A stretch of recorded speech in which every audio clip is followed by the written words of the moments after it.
സാറേ 4 മണി വെളുപ്പിനെത്തി കുടുംബത്തെ സകല പണിയും തീർത്തിട്ടാണ് സാറേ 9-10 മണിയാകുമ്പോ വേറെ പണിക്ക് പോണത്. ഞാൻ ആ ജോലിക്ക് പോകാൻ വേണ്ടി ബസ് സ്റ്റോപ്പിൽ പോയി കുറെ നേരം നിന്നിട്ട് ഒരു ബസ് പോലും വന്നില്ല. എന്ത് ചെയ്യുമെന്നും പറഞ്ഞ് സങ്കടപ്പെട്ട് ഇങ്ങനെ നിക്കണ സമയത്ത് ഒരുത്തൻ ബൈക്കും കൊണ്ടുവന്ന എന്റെ അടുത്ത് നിർത്തിയിട്ടൊരു ചോദ്യം, മഞ്ഞണ്ടാ കേറിക്കോ? പരിചയമില്ലാത്തൊരുത്തന്റെ വണ്ടിയിൽ നമ്മൾ ആരെങ്കിലും കേറി പോകുക സാറേ? ഞാൻ കേറി.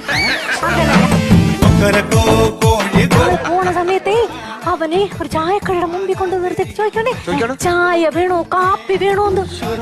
പരിചയമില്ലാത്തൊരാക്കട കയ്യിൽ നിന്ന് നമ്മള് ചായ കാപ്പിയാ മേടിച്ച് കുടിക്കുക സാറേ. ചാർജ് മതിയെന്ന് ഞാനൊന്ന് പറഞ്ഞു.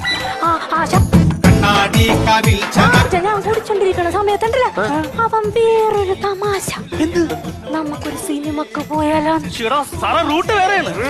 പരിചയമില്ലാത്തവരുടെ കൂടെ നമ്മൾ ആരെങ്കിലും സിനിമക്ക് പോകുക സാറേ? ഞാൻ പോയി.